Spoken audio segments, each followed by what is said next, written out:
सागर बूंद समाये में पर्व की चर्चा चल रही है। पर्व और त्योहार भारतीय संस्कृति में बड़ा महत्व रखते हैं। पिछले दिनों में आप सभी ने दीपावली से संबंधित संदर्भ सुने। अष्टमी चतुर्दशी जैसे शाश्वत पर्व का महत्व सुना। ऐसे पर्व त्योहारों का संबंध तीर्थंकर भगवंतों के कल्याणकों से भी जुड़ा होता है। क्षेत्र विशेष की महिमा भी उन पर्व त्योहारों में आती है। तीर्थों को लेकर के गुरुवन ने महिमा तीर्थों की बतलाई है। एक दोहा लिखा है आचार्य ने कि तीर्थ जिसमें अग धुलें मिलता भव का तीर। तीर्थ वह कहलाते हैं जिसमें अघ धुल जाते हैं और मिलता भव का तीर यानी संसार का किनारा मिलता है। कीरत जग भर में घुले, कीरत यानी कीर्ति, जग भर में संसार भर में घुले अर्थात फैल जाती है। मिटती भव की पीर, और ऐसा होने से भव की पीर, भव का कष्ट संताप मिट जाता है। तीर्थों की महिमा इसी रूप में बतलाई गई है। तीर्थों की वंदना करने से, तीर्थों पर जाकर के पूजा जाप्यानुष्ठान करने से तीर्थों की महिमा का महत्व भी जुड़ता है। कल्याणक भूमियां होती हैं, निर्माण भूमियां होती हैं। अतिशय कभी घटित हुए होते हैं। ऐसे क्षेत्रों को, ऐसे तीर्थों को उनकी महिमा का बखान करते हुए गुरुवन ने कहा कि तीर्थ जिसमें अग धुले, अग यानी पाप धुल जाते हैं, मिलता भव का तीर संसार का किनारा मिल जाता है। कीरत जग भर में घुले, जग भर में कीरत कीर्ति फैल जाती है और मिटती भव की पीर, भव की पीर संसार की पीर मिट जाया करती है। यहाँ पर पर्व त्योहारों में अक्षय तृतीया का संदर्भ भी पिछले दिनों में सुना दिया था। श्रुत पंचमी पर्व की बात आ रही है। श्रुत पंचमी पर्व को जैन परंपरा अच्छे तरीके से जानती है। एक समय था जब तीर्थंकर भगवंतों के समय उनकी दिव्य ध्वनि, दिव्योपदेश से सभी को समाधान प्राप्त होते थे, तत्व की जानकारी होती थी। धीरे धीरे तीर्थंकरों के पश्चात केवलियों से ज्ञान की परंपरा आगे बढ़ी। केवलियों में गणधर रहे, सामान्य केवली रहे, केवली के बाद श्रुत केवली रहे, अंग और पूर्व के ज्ञाता आचार्यों की परंपरा चली। अंतिम श्रुत केवली आचार्य भद्रबाहु महाराज जी रहे। उसके पश्चात और आचार्यों की परंपरा आगे बढ़ती गई, अंग पूर्वधारियों की। अंतिम ज्ञान के रूप में आचार्य धरसेन स्वामी से श्रुत का संबंध जुड़ता है। और ये संदर्भ भी धरसेन महाराज जी का गिरनार के यहाँ पर, गिरनार क्षेत्र में आचार्य धरसेन महाराज जी चंद्र गुफा में विराजमान रहते थे, वहाँ का है। उन्हें अपनी उम्र को देख करके ये विकल्प आया कि अभी तक तो हमारे पास में जो ज्ञान है वो सुरक्षित है, पर ऐसा ना हो कि हमारा ज्ञान हमारे साथ ही चला जाए। यदि हमारे साथ ही ज्ञान चला जाएगा तो परंपरा श्रुत की कैसे आगे बढ़ेगी।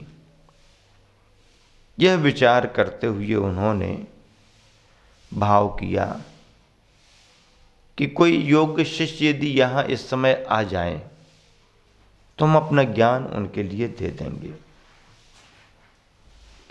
आचार्य धरसेन महाराज जी ने श्रुतानुराग से, श्रुत संरक्षण की भावना से अपने इन भावों को एक बहुत बड़ा यति सम्मेलन, मुनियों का सम्मेलन संपन्न हो रहा था आंध्र प्रदेश में महिमा नगरी में बैन्या नदी के तट पर, तो वहां समाचार भेजा। अरहत बली आचार्य महाराज उस सम्मेलन का नेतृत्व कर रहे थे। उन्होंने जैसे ही उस समाचार को पढ़ा सुना तो वह भी श्रुत भावना से प्रेरित होकर के 2 शिष्यों को गिरनार जी के लिए भेज देते हैं, बिहार कराते हैं। वह दोनों शिष्य गिरनार जी आए। आचार्य धरसेन स्वामी ने उनकी परीक्षा ली। परीक्षा में वह बराबर सही ज्ञान से सहित आचार्य धरसेन महाराज जी के अनुभव में आए। धरसेन आचार्य महाराज ने योग समय मुहूर्त देख करके उनको अध्ययन कराना शुरू किया। जो ज्ञान आचार्य धरसेन महाराज जी ने महाकर्म प्रकृति प्रावृत्त का उन शिष्यों को दिया और उन शिष्यों ने अपने से गुरु से प्राप्त ज्ञान को चिंतन मंथन में लाते हुए लिखना शुरू किया। मतलब ये है कि इन शिष्यों के पहले ज्ञान को ग्रंथ के रूप में लिखा नहीं जाता था, मौखिक ही परंपरा चलती थी। गुरु ने जो सुना दिया, शिष्य ने याद कर लिया और वह आगे बढ़ा देता। केवली श्रुत केवली होने से कहीं ग्रंथ पढ़ने की जरूरत भी नहीं पड़ती, समाधान तुरंत मिलते।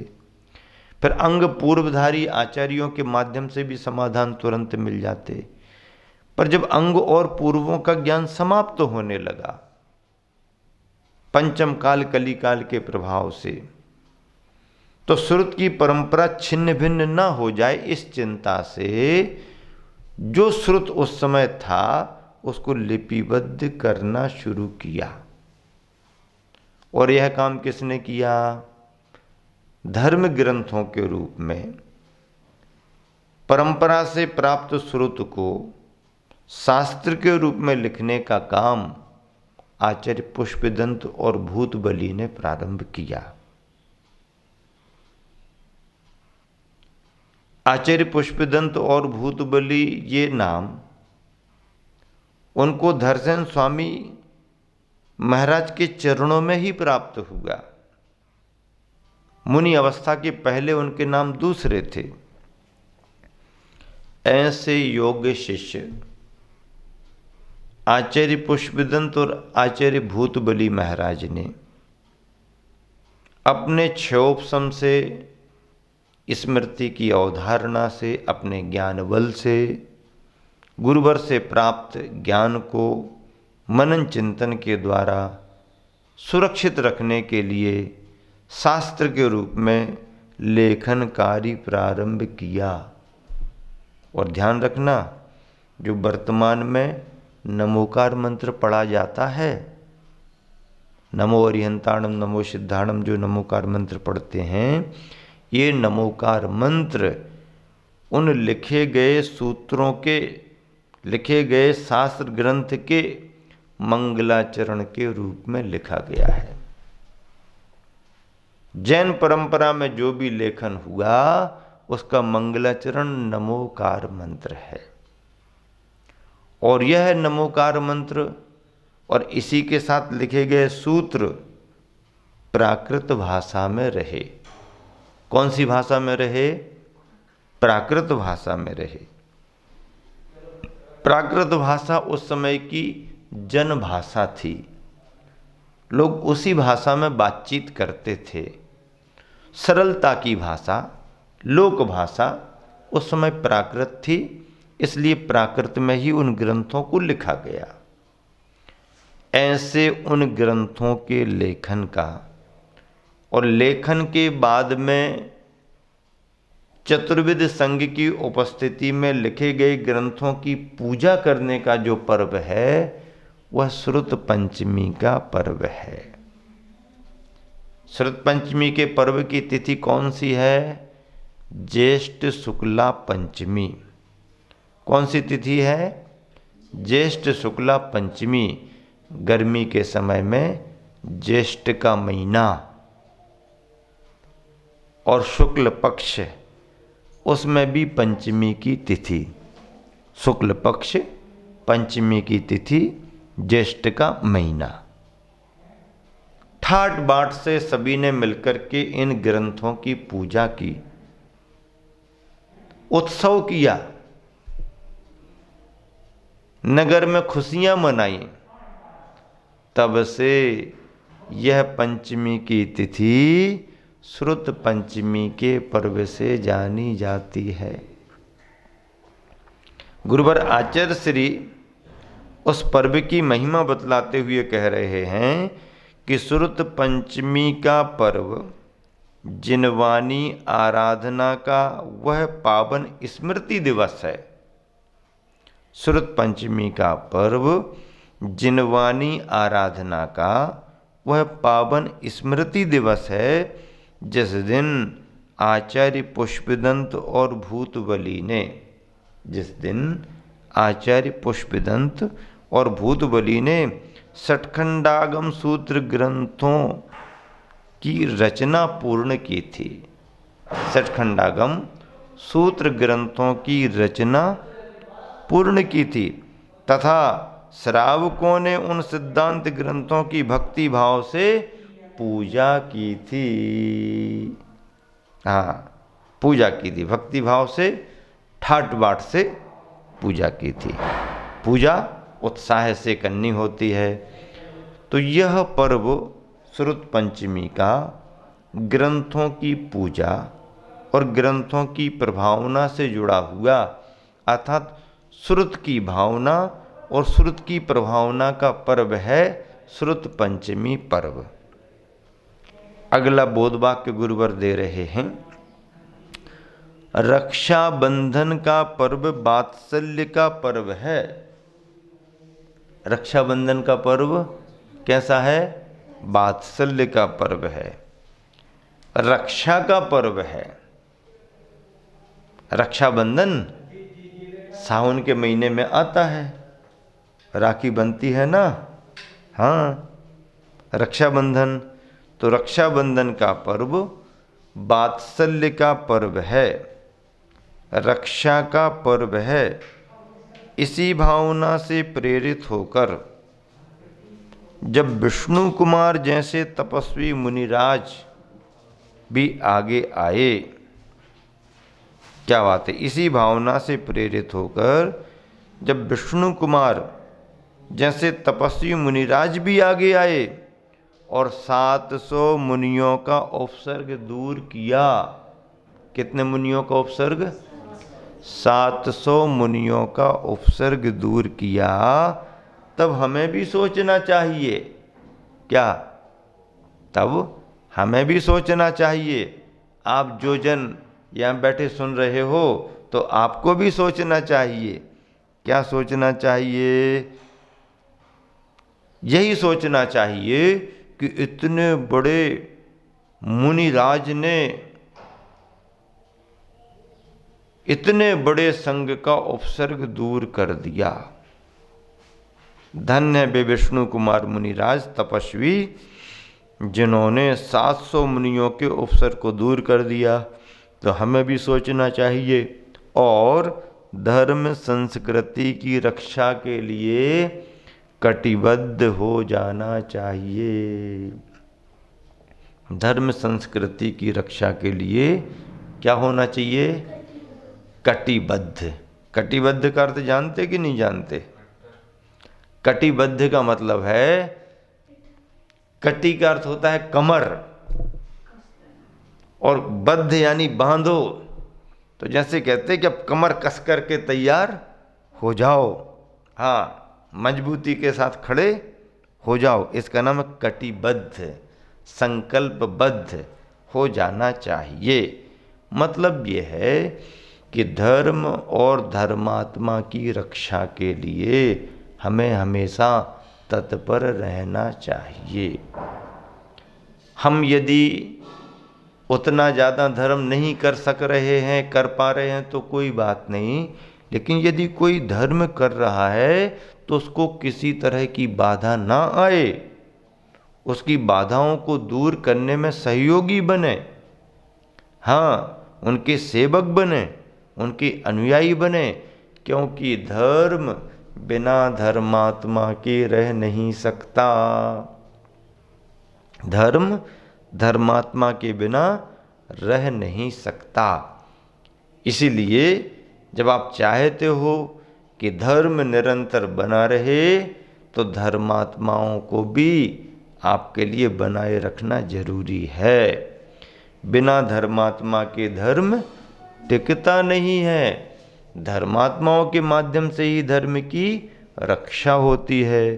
तो सामान्य जन का भी ये कर्तव्य है कि वह देव शास्त्र और गुरु की भक्ति निरंतर करें और मोक्ष मार्ग में आने वाली बाधाओं को दूर करने में अपना योगदान दें। निरंतर देव शास्त्र और गुरु की भक्ति में सतत लगे रहें। नियम का पालन करना, संयम का पालन करना जितना महत्वपूर्ण होता है, संयमी जनों की सेवा करना भी उतना ही महत्वपूर्ण होता है। देवशास्त्र गुरु की भक्ति करना भी श्रावक का बड़ा कर्तव्य होता है, उसका बड़ा धर्म है। सम्यक दर्शन इसी सेवा भावना से पुष्ट होता है। हाँ, आपको दूसरे की तकलीफ देख करके यदि मन में कष्ट नहीं आता है तो तुम्हारा सम्यक दर्शन कैसा? अपनी तकलीफ से तो कोई भी रो लेता है, दूसरे का कष्ट देख करके यदि किसी का मन दुख जाए तो समझो वो धर्मात्मा माना जाता है। आप सभी धर्म का पालन निरंतर करें, इसी शुभ भावना से विराम देता हूँ। महावीर।